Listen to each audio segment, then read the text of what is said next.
Okay, so we're going to get started now. So, hi everyone, welcome to our presentation about the USA Computing Olympiad. My name is Ryan Chang, and I'll be giving a brief overview of the structure of the contest, going over some of the problems, how to prepare, and what to expect from the contest. Okay, so as an introduction, my name is Ryan Chang. I recently graduated from Union County Magnet High School in Scotch Plains, and this fall I'm going to be a student at the Massachusetts Institute of Technology. In the USA Computing Olympiad, I'm currently Platinum Division, and I'll answer any questions mainly at the end of the presentation, but occasionally I'll answer questions between slides or sections as long as they're related to the topic being discussed. So if you have a question, you can either send it in the Zoom chat. Um, we would prefer if you remained muted during the presentation. So if you have a question, just send it in chat, and you can either send it to the public chat or you can send it in the private chat message to me if you would prefer to not have it said to everyone. Okay, so we'll get started with the presentation. So first of all, what is the USA Computing Olympiad, or commonly abbreviated to USACO, which I'll pronounce as USACO. Okay, so it's the USA's National Olympiad for Computer Science, and it's part of a wide variety of competitive programming contests. So it's all about solving problems with programming. And it's entirely online through the usaco.org website, and it's free to participate for any pre-college student. And it's also available for international students, although there are certain restrictions if you're international, which I'll get to later. Okay. Um, so before I do that, I'm just going to quickly head to the USACO website. So this is the USACO website, and you can see that it opens up to this page. All of the contests you'll be taking and all of the results will be held on this page or through this website. You can create an account, and registering for an account is super fast. You just need an email, and it's all handled through online. So there's no need to register through your school or anything like that. You can take it all online. Okay. I'll get more to this later when I'm going through the contest format. Okay. So the format of USACO. So USACO is held 4 times per year or 4 times per season. It's held once in December, once in January, once in February, and once in the first week of April. And for the first three, for these monthly contests, it's typically around the end of the month. So around maybe the 21st of each month. Okay.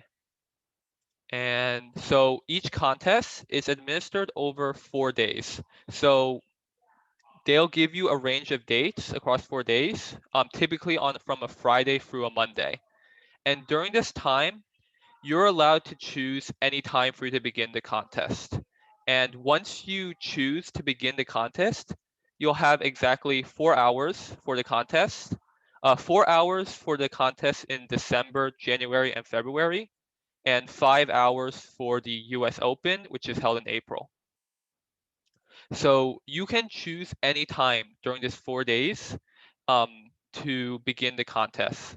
But once you begin the contest, a 4 hour timer will start, and you can't pause the timer or delay the timer. So you need to set out a 4 hour period during this interval and for you to take the test. Okay. So it's really flexible around like schedules because you had this huge time window where you can take the test. Okay. So as for each contest, there are typically 3 problems per contest. The website says 3 to 4, but if you check the last few years, 4 hasn't happened in a really long time. So it's pretty safe to assume that there will be 3 unless it's a exception. So Each problem consists of a statement that describes the problem you need to solve. And what you do is you have to write a computer program that solves the problem.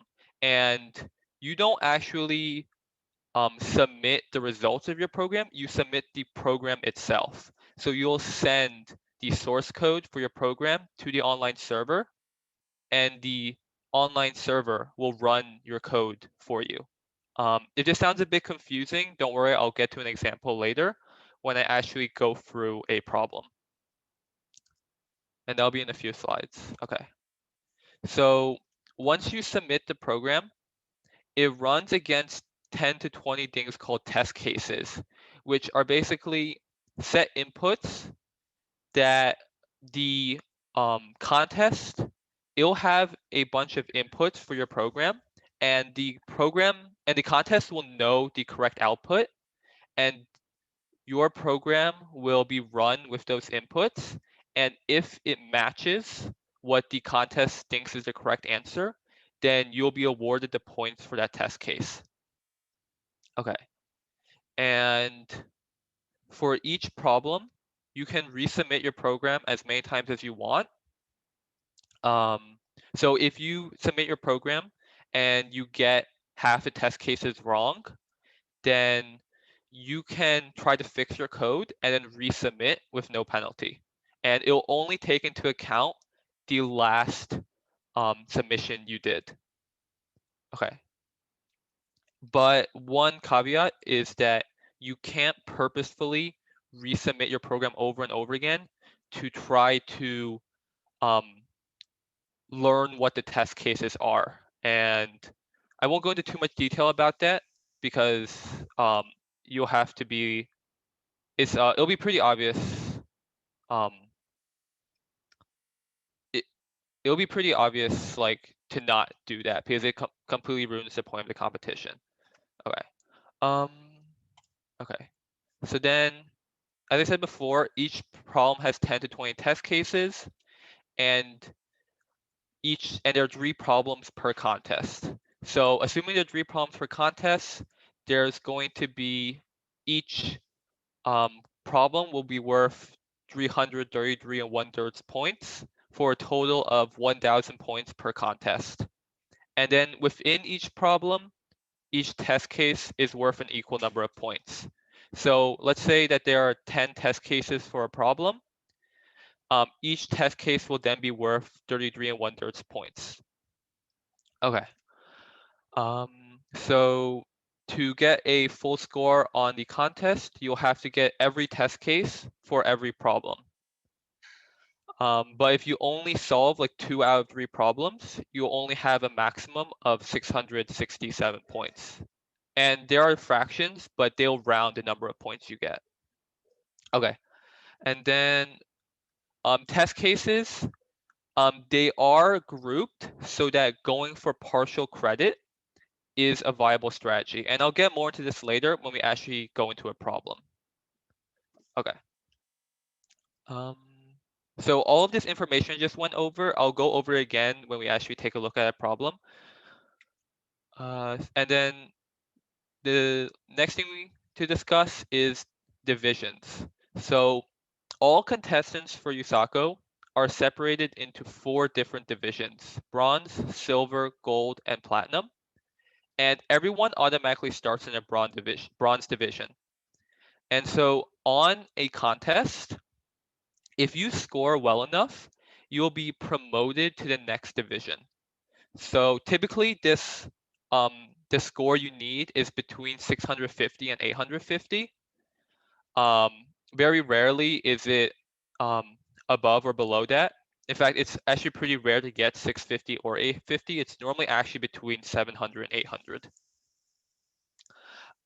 But if you score high enough for that, you'll be promoted to next division. So if you're in bronze and you get a high enough score, you'll go to silver.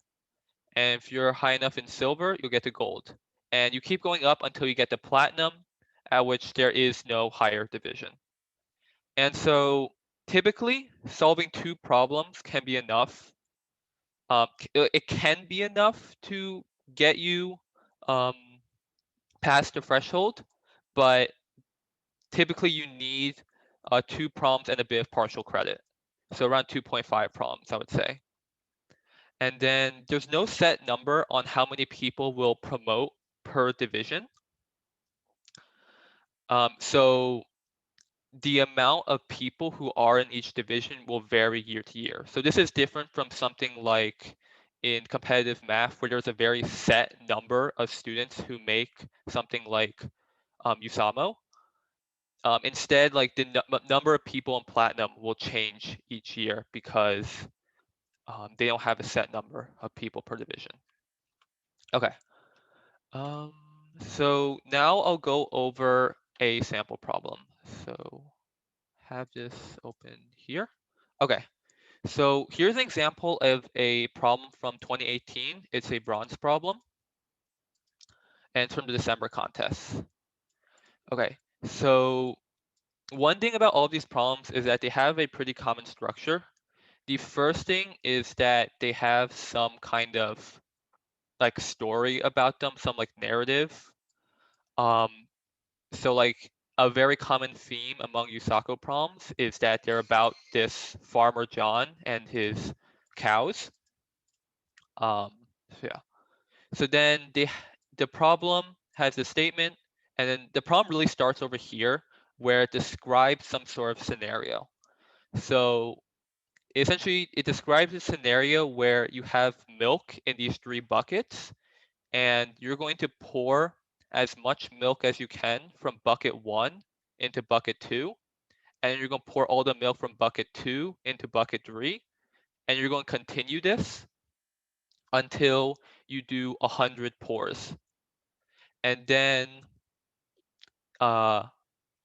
what the problem is asking is that if the contest gives you how much milk was in each bucket initially, they want you to calculate how much milk will be in each bucket after you do all 100 pours. So um, yeah. So in the sample they give you, they tell you that bucket 1 has a capacity of 10 and has 3 milk units in it. Bucket 2 has 11 capacity and 4 units in it. And bucket 3 has 12 capacity and 5 units in it. And so um, after they do 100 pours with this amount of milk in each bucket, you can calculate that this will be how much milk is remaining in each bucket. Okay. Let's see. So almost all Yusako problems are similar to this, in which they'll describe some sort of scenario, and then the exact like inputs to that scenario will be given to you, and you have to calculate some output. Okay. So let me change my screen share so that I can show something else. Okay. Let's see. Okay, I'll just answer some quick questions now that are related to what I just talked about. So someone asked why 5 hours in US Open. There are 5 hours in US Open, yeah, because it is more difficult than the other 3 contests. And also, it's related to something about choosing the students to go to the Yusako camp, which I'll get into later. And then,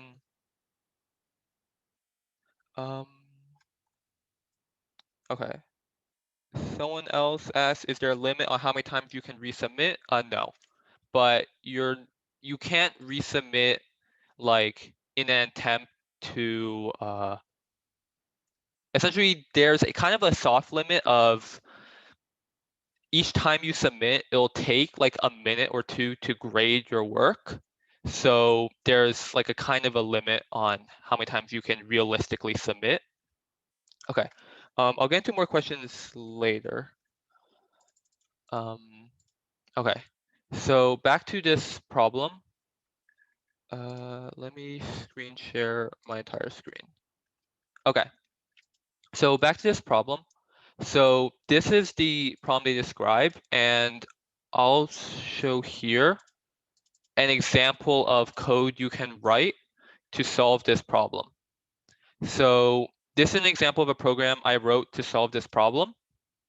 And what it does is that it first reads in the input from what the contest will give it. So what the contest will do is that it'll put the inputs to the problem inside of this file, and then I have to read them into my program. And then, so this part here, I'll label it, is reading problem input. And then after that, I actually solve the problem here. So here I actually solve the problem by actually calculating how much milk would be in each bucket. And then finally, I write my output, which is I write my output into another file so that the contest can grade it and determine if my answer was correct or not. Okay. And if the answer my program produces matches what the contest gives it, what the contest thinks the answer is, then I get the points. Okay, so as an example, let me log in. I am logged in.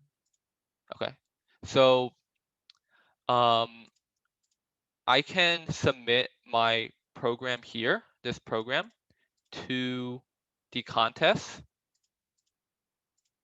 So if I submit here, then it'll take some time to grade it. But what it's doing right now is that it's taking my program and giving it different inputs each time and seeing if my program consistently gives the correct output. So in this case, I got full points, which means that for all of the inputs that it gave me, my program produced the correct answer each time. Okay. Let's see. Let me see if there's something else. Okay. So that's an example of a problem. So let me move on to a different problem. So this is a different problem from a different contest. So this one is a bit more recent. It's from earlier this year in April. So it's very similar to the previous problem in that it first gives some kind of like story, but inside that story it gives me some tasks to solve. So in this case, they tell me about this Bessie the cow who is publishing papers and is trying to manipulate her this statistic called H index and make it higher. So so they give you all of the papers she's written in this format, where they tell you how many papers she's written, the H index or the number of citations in each of them, and then they ask you to solve for what she can manipulate her H index into. So you would have to write a program that somehow solves this problem and calculates the correct answer and outputs it back for the contest to read. Okay. Yeah. And then one thing to know about this problem that's special is that it has this section down here where it talks about the contents of each test case. So they tell you that in the first 7 test cases, the amount of papers given to you will be less than 100. And they'll tell you that in the intermediate test cases, it'll be less than 1,000. And in the harder test cases, the number of papers given to you will be less than 100,000. And the reason why this is important is because this allows you to go for partial credit. So one thing I didn't mention before is that when your program is being tested against the test cases, for each test case, there's a time limit. So if you notice back here, when I submitted for the 2018 problem, it told me how much time my program took to run the code. So here it took 10 milliseconds, and then for one of the harder test cases, it took 14 milliseconds. And so for some of the easier ones, it only took 2 milliseconds. So the time limit is a total of 2 seconds, so 2,000 milliseconds. If you run over that time, your program will automatically be stopped, and the test case will be marked wrong. Okay, so the reason that's important is because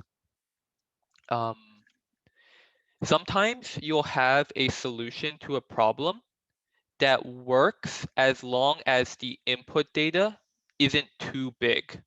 So let's say you have a program that only works if n is less than 100.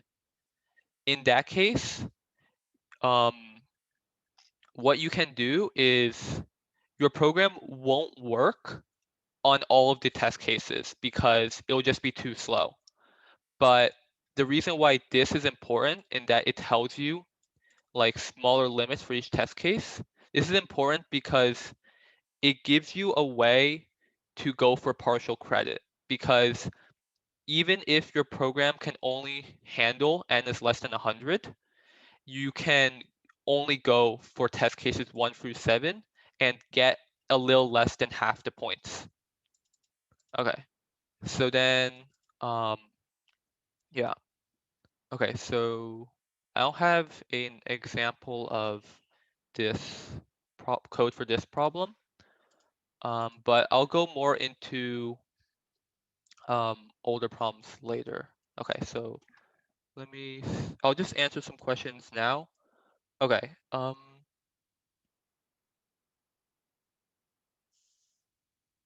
okay. So someone asks, you can submit the answer for test cases multiple times. Yeah, you can resubmit as many times as you want to try to get more test cases. What's the score required in order to make bronze division? So you automatically start in bronze division. So there's no need, you don't need to get a score to make bronze division. Okay. So for programming languages, I'll get more into it later, but I'll just say for now, you're allowed to use C, C++, Java, or Python. Personally, I use C++, but I'll get more into languages later. Will the website show the results of the test case before the contest ends? Okay, that's a good question. It does. So while the contest is still running and you run your program, the contest will immediately give you the result of every single test case. They won't tell you, though, what the inputs were for each test case, though. So let's say I got test case number 4 wrong. If it were during a contest, I wouldn't be able to download what the input for test case number 4 was and try to fix my program that way. I would have to figure it out myself without looking at the inputs. Okay. Yeah. What age can you start? You can start at any age, I'm pretty sure. There might be a limit on I'm pretty sure there's no limit. Yeah, you can start at any age because there have been people in 6th or 7th grade who have participated in USACO. Does Java have the same time limit as C++? Okay, so that's actually a really good question. I'll get more into it later, but no, Java actually has, so C++ has a 2-second time limit. Java and Python both have 4-second time limits.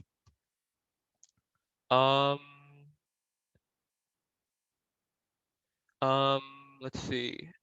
How long did it take for me to get to Platinum Division? It took me, I started in freshman year and I got into Platinum Division junior year. Which grade is ready to prepare for USACO? Um, yeah. Okay, I'll kind of combine these questions. I think most people normally don't start until like freshman year. Or like some people even start as late as junior year and they can make platinum within a year. But um, yeah. Let's see. What level of programming skills is required? I'll get more into this later. What are some good resources to prepare? Yeah, I'll get into that later as well. Will the website show why your test cases failed? Um, they will tell you whether it was because you ran out of time, whether there was actually an error in your program and the program crashed, or if you ran out of memory. But besides that, it won't tell you anything else. Um, can you move up 2 levels in 1 month? Yes, you can, but it's really hard because, well, actually, it's harder than just promoting because um, in order, so what happens is if you get a perfect score on, let's say, bronze, you can take silver in the same month. But that's only if you get a perfect score or really close to perfect. And it's normally reserved only for perfect scores. Okay. Um, if you don't get a perfect score, you have to wait until next month to take the next division. And you cannot go backwards in divisions. Once you make it up a division, you're there permanently. There's no demoting. Okay. Um, I'll get into, I'll answer more questions later. So I'll just continue my presentation now. Okay. So why contests are so long? So 4 hours might seem like a lot of time for just 3 problems, but there's a lot of different steps to each problem.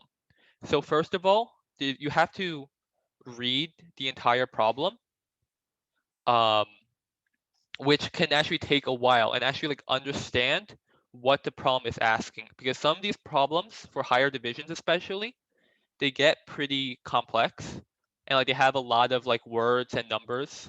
So it normally takes a few minutes to like really get through that. Next, you actually have to think of a solution. And this part can take a while too. Um, and then you have to um, analyze your solution to see if it'll run fast enough. So you might be able to think of a solution, but your solution might take 10 years to run. So obviously that's not um, good if the time limit is 2 or 4 seconds. So this is a pretty crucial skill to learn. Next, you actually have to code your entire solution, which, while for some problems can only take like 10 to 15 minutes, for others, it can take up to like half an hour. Finally, you have to, or actually not finally, you have to submit and wait for results. And if your program doesn't work, you have to try to figure out why your program doesn't work.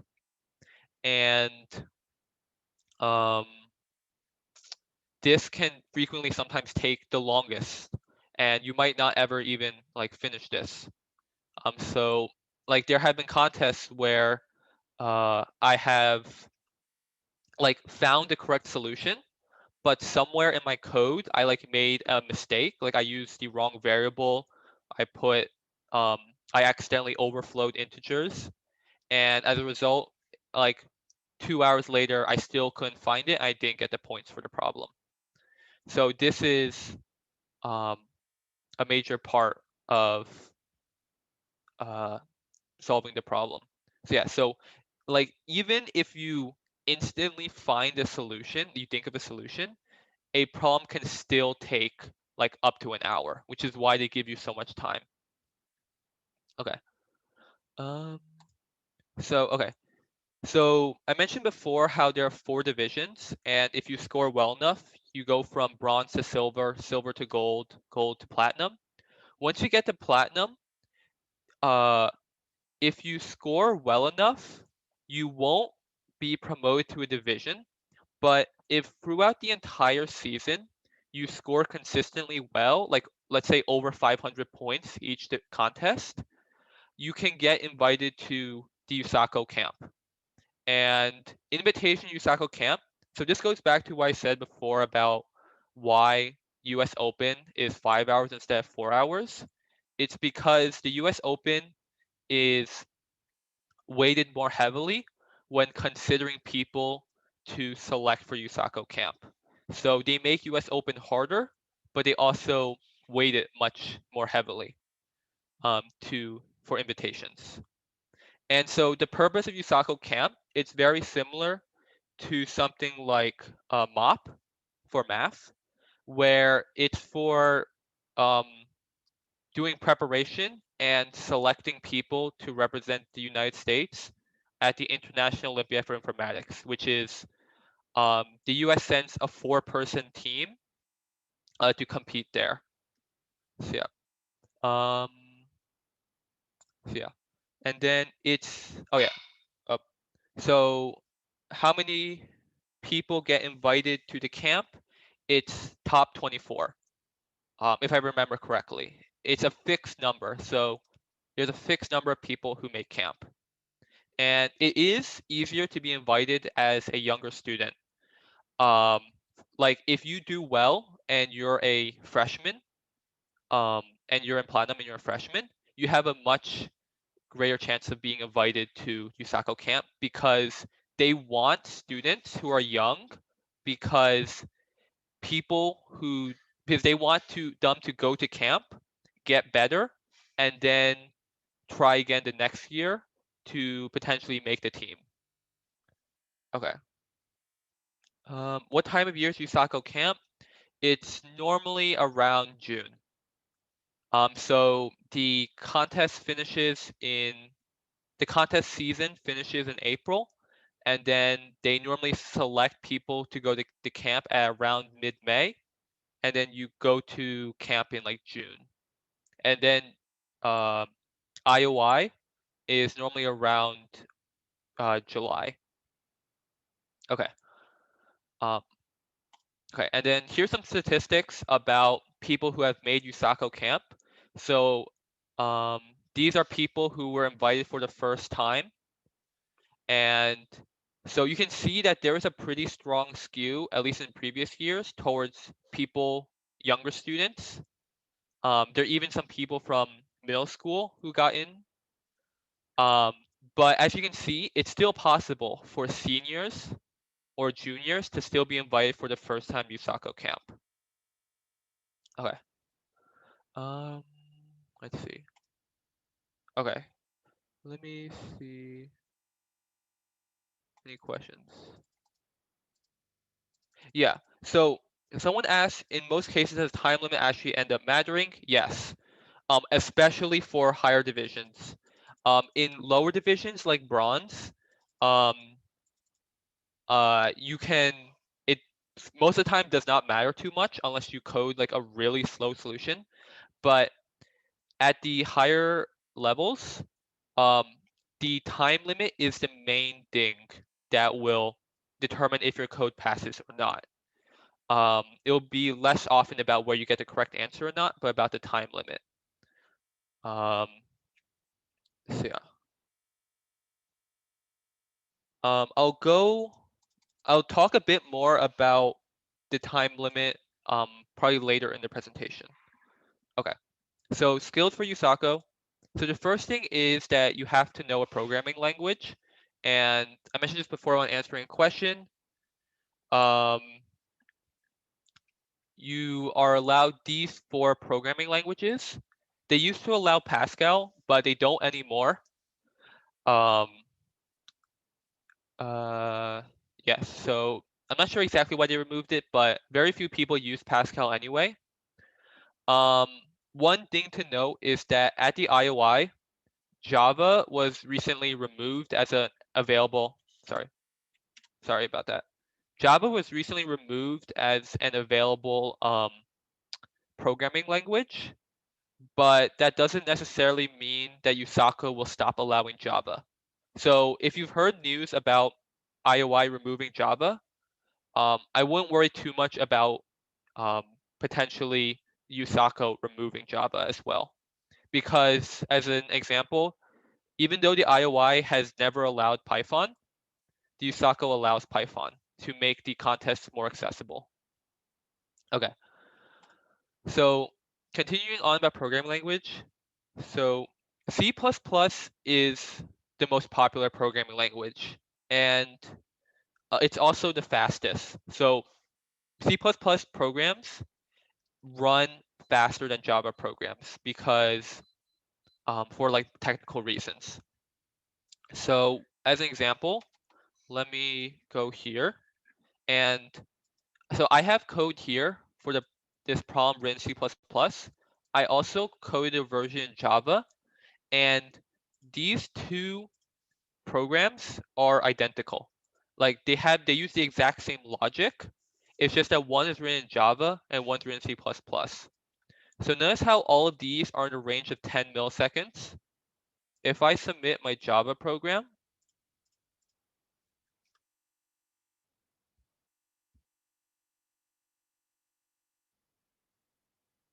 the times will be much larger. Notice how all of them are in the range of 100 to 200 milliseconds. And that doesn't mean necessarily that Java is like 100 or 10 times slower,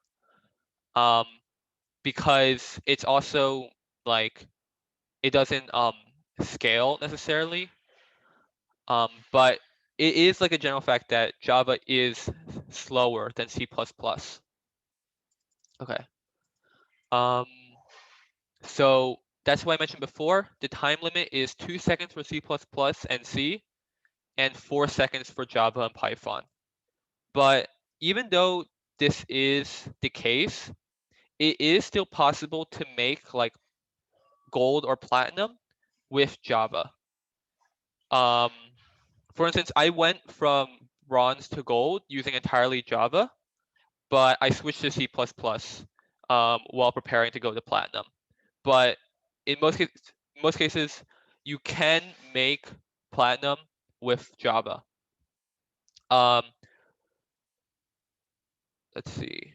So also these time limits, these are the general time limits, but occasionally problems might actually use different time limits. It's pretty rare, but they might say, oh, you only get 1 second for C++, or you only get like 2 seconds for Java.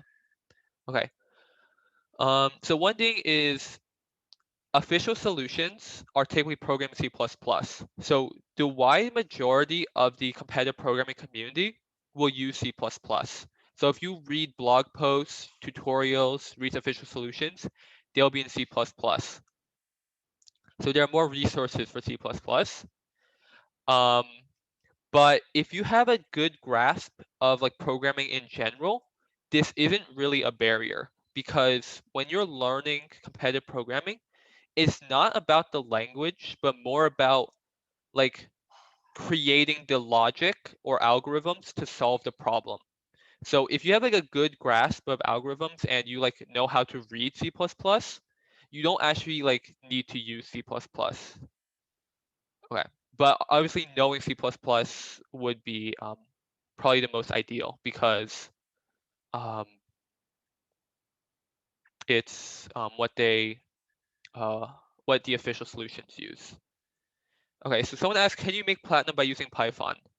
That is a bit more iffy than using Java, because Python is even slower than Java, and the um, and I don't have the most experience using Python, to be honest. But from what I've seen, it's less. There are less. What's it called? There are much less resources for Python, and it might be more difficult to do certain things. But I don't have the most experience with using Python. Okay. Um, but one issue with C++ is that it's typically seen as harder to learn and harder to read. And also, the debugging in C++ is typically seen as harder.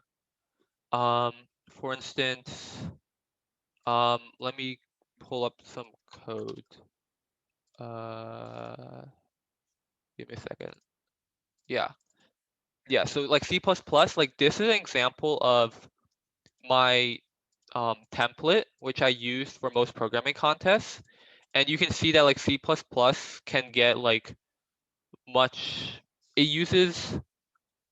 it's generally like more complicated and difficult to read than Java. So yeah.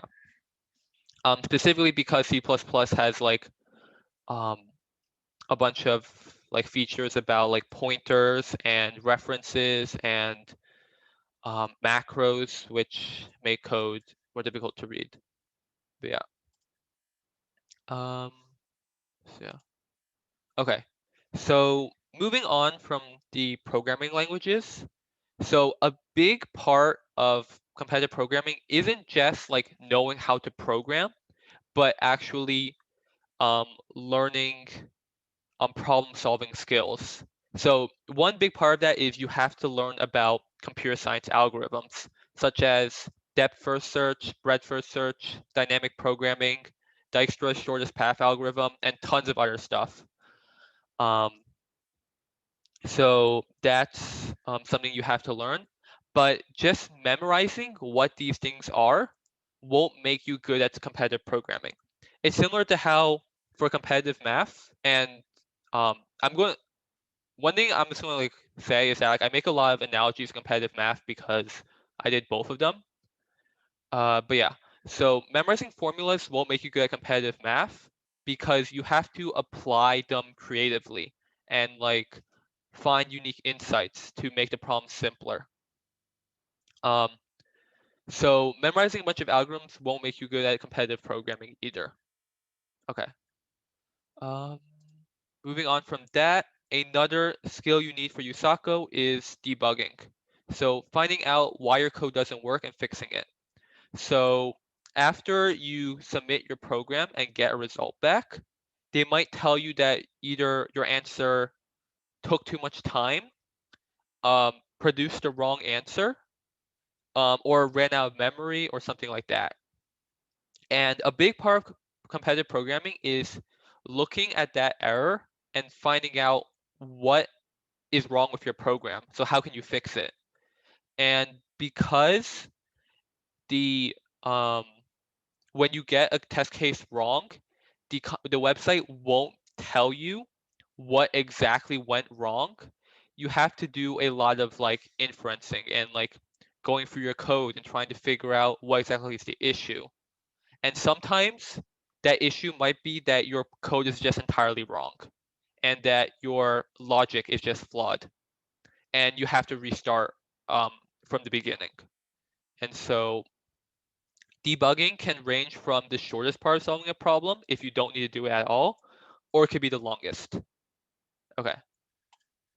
And then one other thing, oh, okay, that's perfectly timed because I just got this slide. Yeah. So about how much math you need to know for competitive programming. You don't need to be good at competitive math.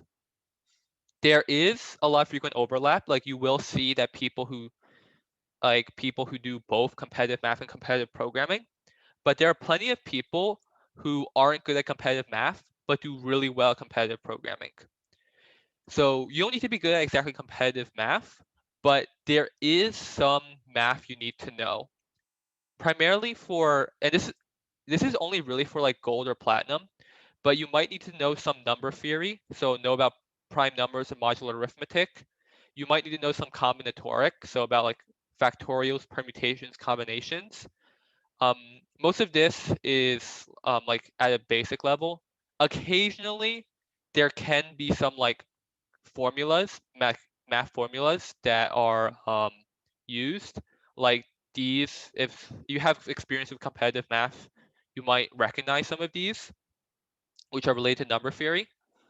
But typically, these aren't used until like the platinum level or other contests. Normally for a USACO, like bronze through gold, you don't need to know like these fancy algorithm or fancy like math formulas. Yeah. Yeah, but to answer your question, you don't need to be really good at math. Um, like, so some algorithms, like, you will naturally need to know like some math and like, um, but you will for the most part just, you won't need to like be specifically good at competitive math. Okay. And one final thing, this isn't really something to help you prepare for USACO, but more something you can get out of USACO. So for those who plan on getting a job in computer science or like getting going to college and majoring in that, a really common thing that companies do is something called a technical interview, where you're given a problem and you have to solve it. And it will be very similar to competitive programming. It's typically at a much smaller scale and less complex than USACO problems, but the same concepts apply. So doing well in competitive programming can prepare you really well for these technical interviews. Um, so yeah, okay. Okay, so now we're going to go on to resources to prepare for USACO. So the first thing is old problems. So if I go back to the USACO website, I go here, you can see in the contest tabs, there's contests all the way dating back to 2011, even back to when the format was a bit different and there were 6 contests per year. But starting in 2014, they moved it to only 4. So you can try any of these problems. And so, like if I click a random one, um, you can read the problem and you can actually practice. If I log in, they only allow it if you log in. But if I log in, they allow you to submit your code like I did previously and practice solving these problems. So this is a really good resource, but because it's just past problems, it won't actually teach you the concepts. So for instance, it will like each problem does have a solution. So like they'll give you an explanation and then they'll give you sample code. But if you actually want to learn concepts like depth first search, breadth first search, all of that stuff, um, these just doing old problems probably won't help. Okay.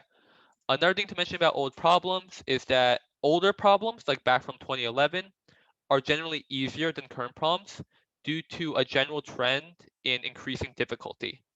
So over the past few years, the difficulty of USACO contests has gone up and up, and this is primarily due to um, more resources being available, and it's just a general trend for pretty much actually like any competition these days. So yeah, such as a warning about old problems.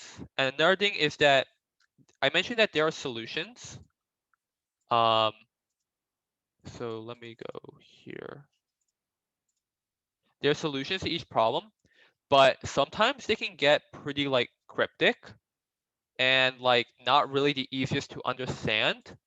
So I would recommend if you can't find a solution to a problem, you should use other sources to find explanations. And that's what I'll go over next. Okay, so the best resource I can recommend for preparing for USACO is this website called usaco.guide. And I have a link, I have it open here. So this is created by top scoring members on USACO contests. Um, so uh, yeah, and it includes resources separated by division. It has links to practice problems. You can create an account to like measure your progress, and it's completely free. So let me see. So if you go here, you can view the guide, and you can see that it has a bunch of general knowledge, like a ton of articles about general knowledge. So um, you have a ton of like information here. Um, and then they have like specific articles broken down by division. So they have stuff for bronze, um, and then they have stuff for like silver, gold, platinum, and even beyond platinum if you're preparing for like IOI. So this is a really good resource.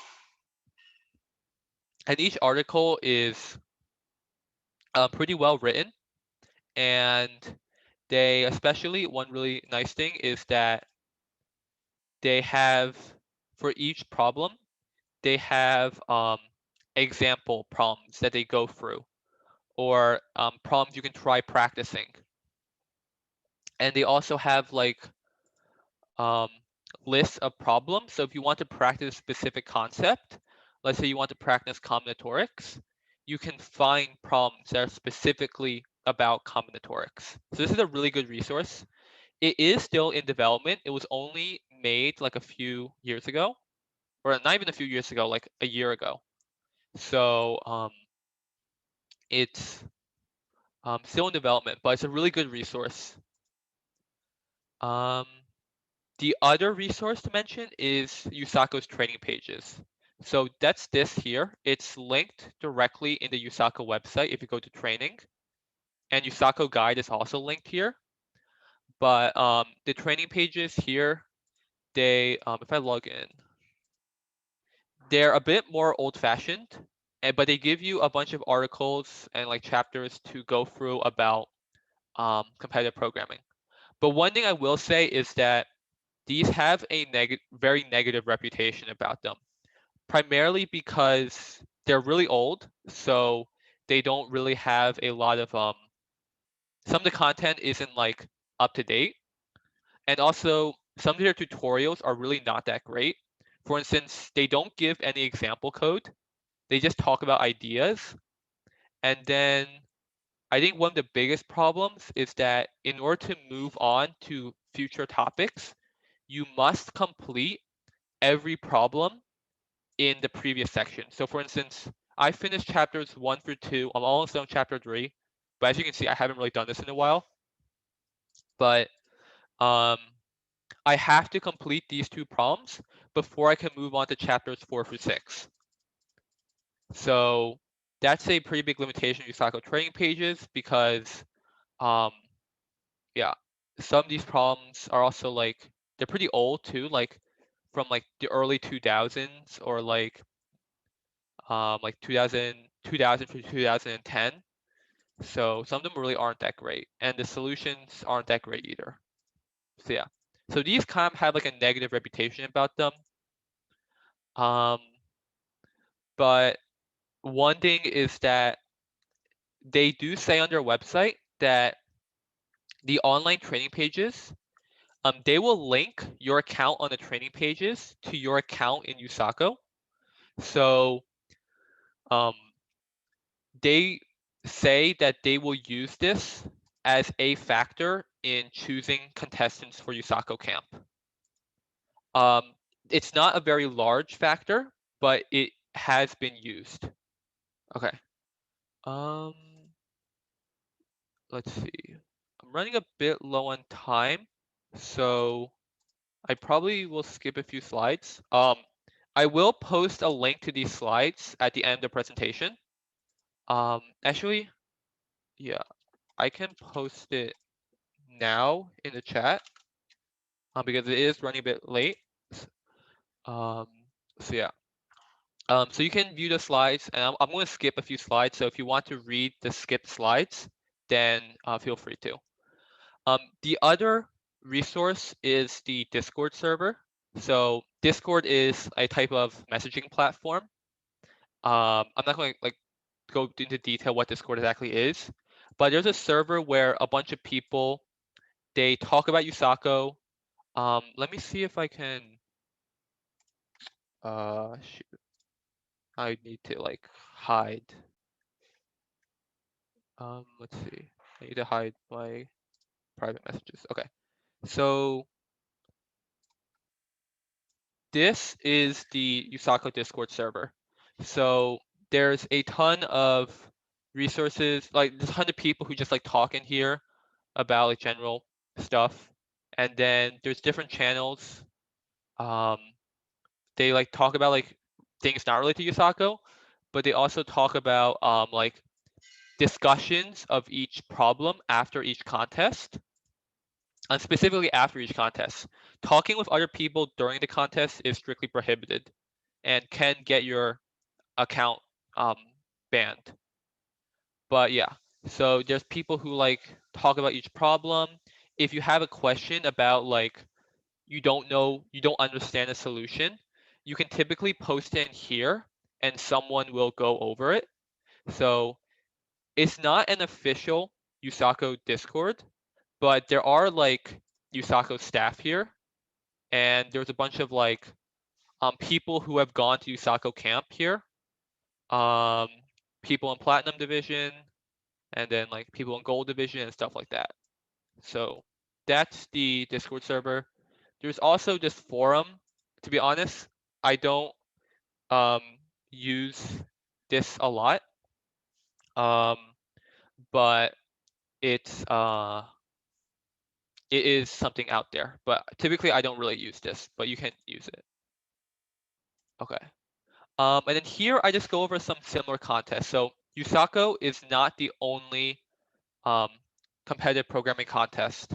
There's Google Code Jam, which is held by Google, and it actually is. Some of these contests are not limited to just pre-college. So this is something taken by people across the entire world of all ages. So yeah, and doing well in Google Code Jam can actually help you get a job at Google. Okay, so then there's more. I'm not going to really go through them. And I have some tips on improving, but I want to at least answer a few questions if people have them.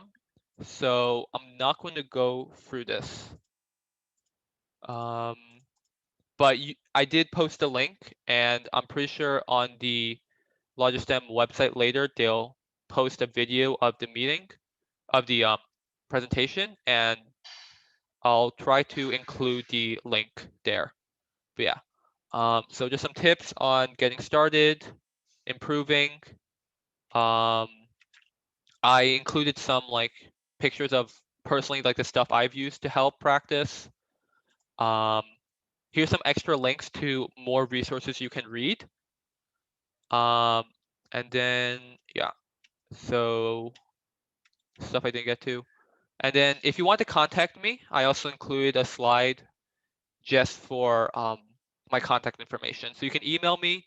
If you have Discord, you can message me there.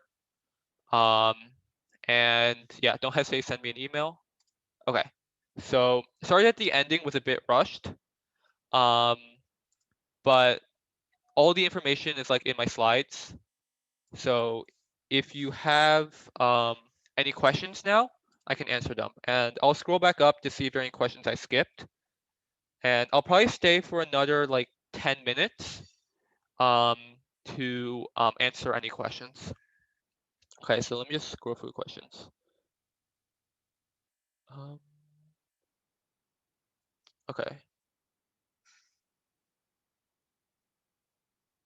And if you asked a question earlier and it wasn't answered, feel free to send it again. Like if you sent it like half an hour ago or something.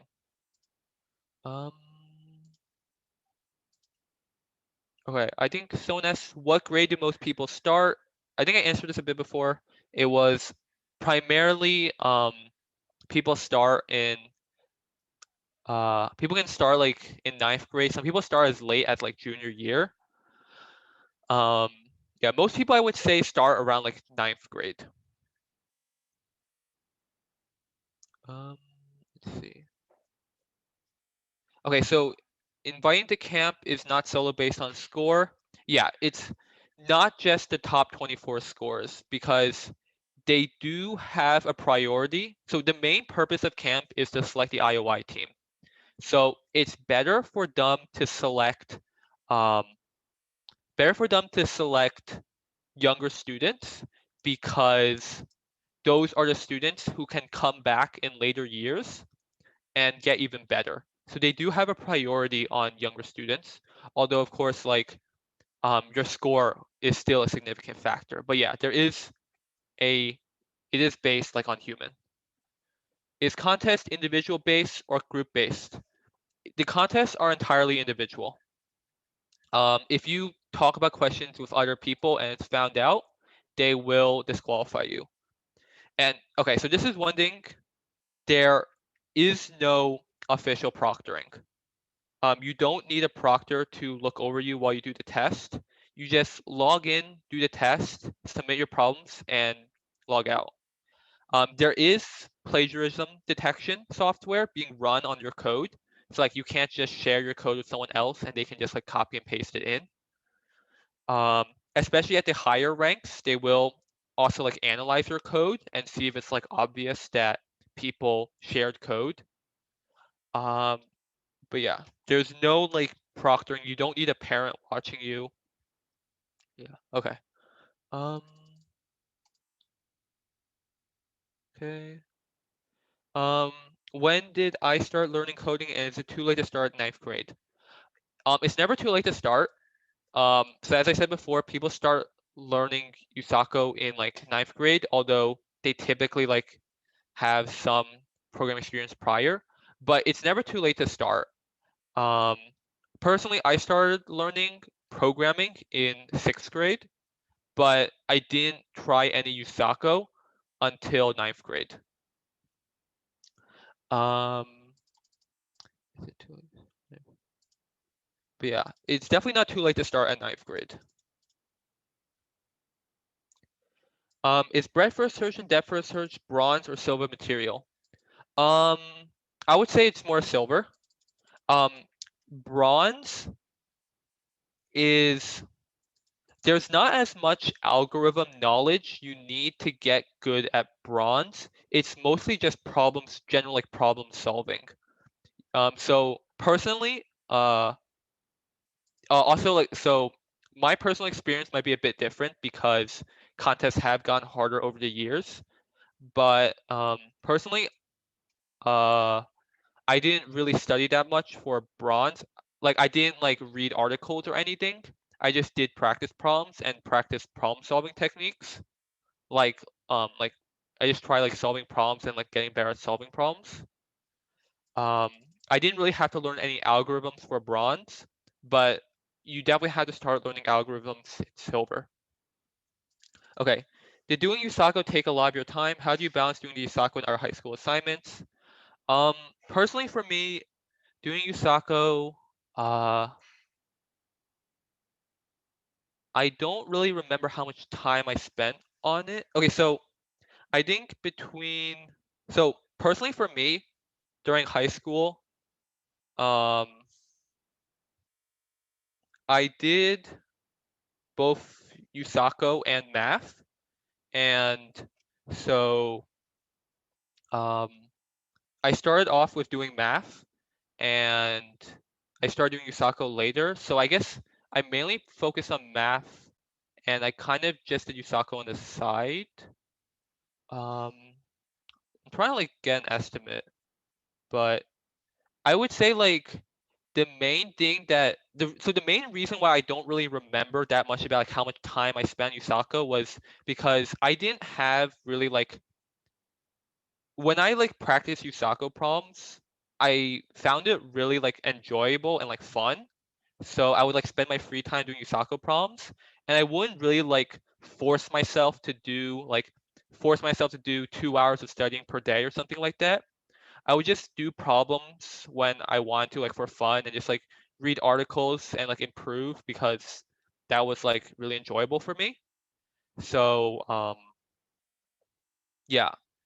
Uh, and then yeah, so I just like did USACO whenever I could in my free time, along with math, and yeah. Um, how did I balance doing USACO and other high school assignments? Um, For me, it was mostly what I did was I personally just every day I tried to do my high school assignments as fast as possible and just spend the rest of the day like having like either like practicing math, programming, or doing other activities that I like doing.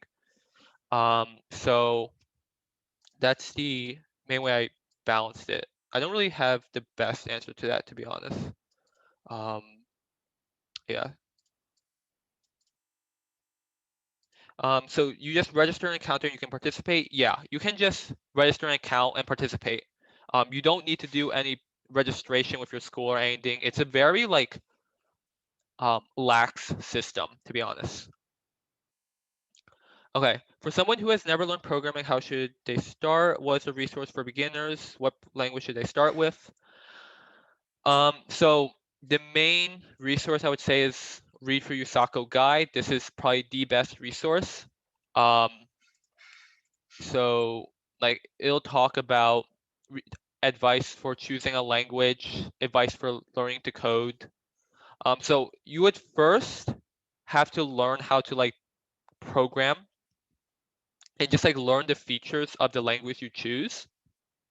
And after you have a comfortable grasp of that, um, you can uh, you can start going through Yusako Guide and like learning about specific programming, um, competitive programming stuff. So I would say when you first begin, don't really worry about learning specifically competitive programming. First learn like follow the tutorial like website or like follow tutorial video on like how to learn the language and then go to competitive programming. Don't try to learn a language and do competitive programming at the same time. So yeah. What language do you start with? It's honestly like um let's see. If you already know language, then obviously you should probably stick with that. Personally for me, I already knew but Java and I started off with Java. And it wasn't until like after I reached USACO Gold in around like sophomore year, and it was then that I um, switched to C++, and it wasn't that hard switching to C++. So I would say it doesn't really matter which language you start with, especially at like the bronze or silver level. The language you use won't be a limitation, but after you get past like silver, then the language you use might have an effect. But at that point, I don't think it's very difficult to switch languages. So yeah, do you need to take computer AP or AP Computer Science to take USACO? I would say um, you don't. Um, personally, uh, I mean, taking AP Computer Science does like teach you Java, and that could be useful for teaching you like the basics of like how to code in Java, but it doesn't help you at all with like learning how to solve competitive programming problems. So there are like two distinct stages of competitive programming of like getting started. There's first learning a language and then learning competitive programming. So AB Computer Science can teach you the first step, but it will almost teach you almost nothing about the second step. At least that's my experience with AP Computer Science. Is there any book to recommend? Um, there there are some books, but probably they're at the um, more like a higher level, to be honest. Like if there is like some books. Uh, one is called Competitive Programming 3. This is a pretty popular book, but I would say it's more for if you're like already in like gold or like um, platinum. I would say like for beginners, I don't really know off the top of my head a book. Um, I would say the online resources are best for beginners, but if you get to a higher level, there's books like Competitive Programming 3.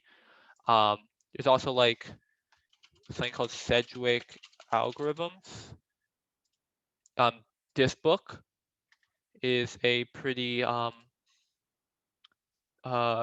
famous book. Some people like reading this, but for both of those books, um, yeah, you can buy them. There are online PDFs that are um, you can buy and stuff like that. Okay. If we start to prepare from fourth grade, is it better to learn Python and C++ first? Um,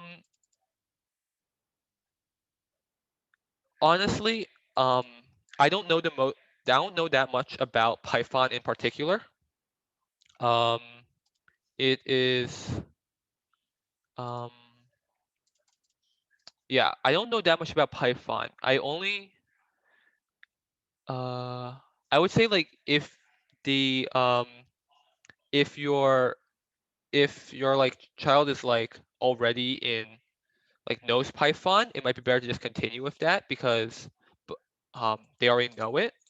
But as I said before, you can get past like bronze and even silver using just Python. But once you get to past that level, it would probably be better to switch to like Java or C++. Um, so yeah, I would say in terms of difficulty to learn, Python is probably the easiest, but the most restricted in terms of competitive programming. Java is like a bit more difficult to learn, and but it's not as restricted as Python. And C++, it's the most difficult to learn, but it's like the most popular programming language. Okay, how many students in my high school are doing USACO? Is it less popular than Math Olympiad? Yeah, USACO is definitely less popular than Math Olympiad. So as a kind of example, in my school, um, we have probably like 5 people in our entire grade who really do USACO. Um, I would say that USACO is probably actually most popular in like states like California, to be honest. But it is like growing in popularity over the years. Um, but at least in my school, USACO is not that well known. Like the school doesn't advertise about it as all at all. Um, but in my school, there are probably like 6 or so people who have done USACO.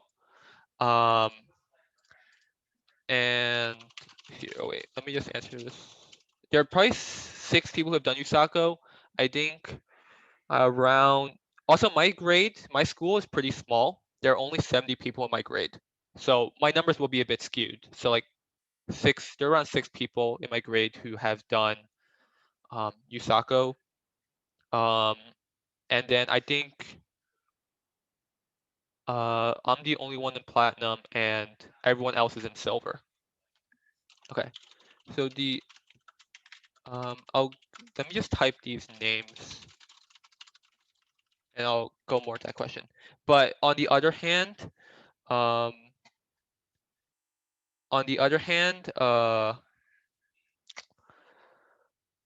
if for math, it's much more like advertised. For instance, every like across my entire school, maybe I think around like 70 students take AMC, compared to USACO, which only like 6 or so people in my grade take.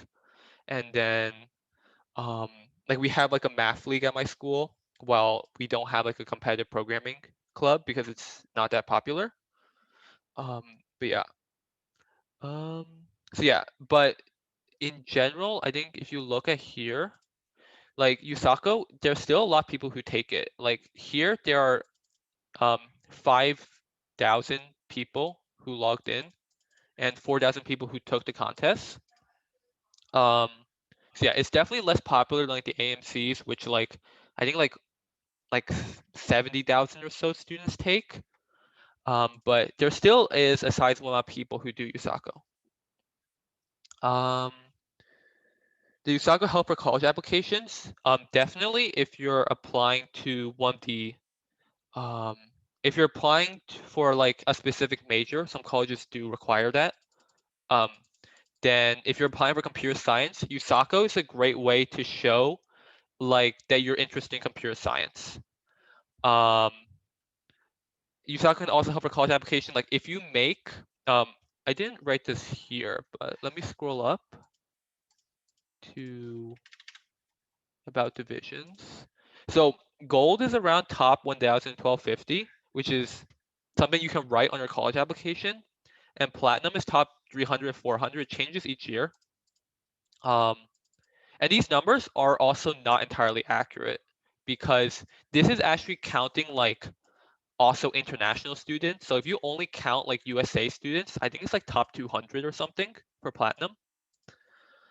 And yeah, so it definitely helps for you college applications.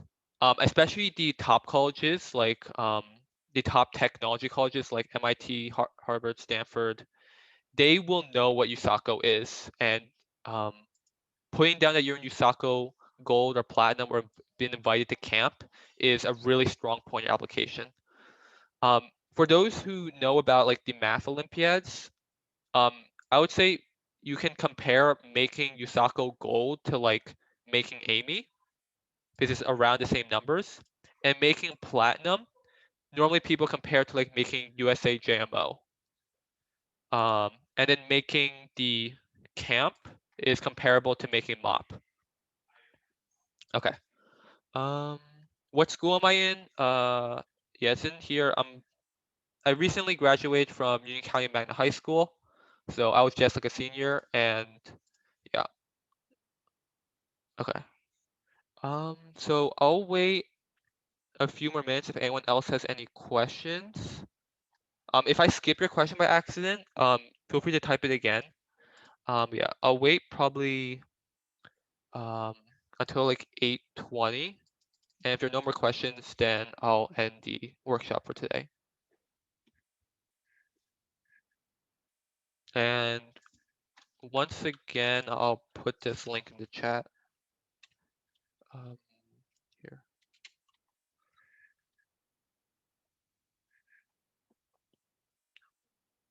Okay.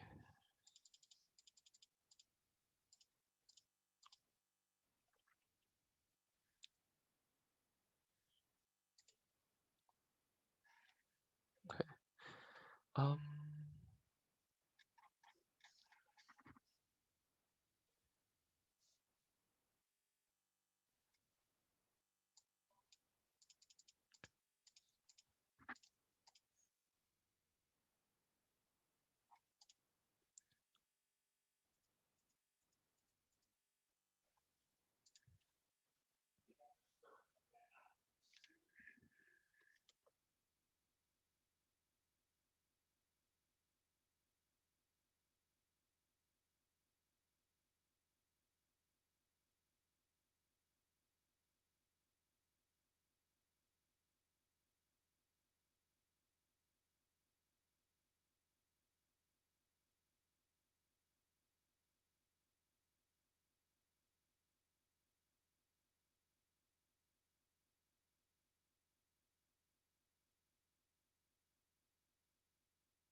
okay.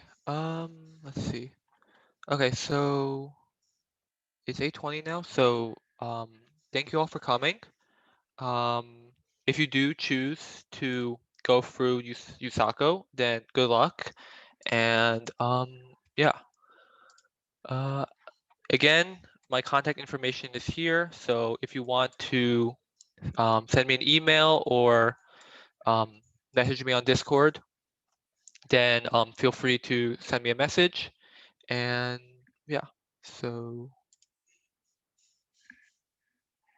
uh, once again, thank you all for coming.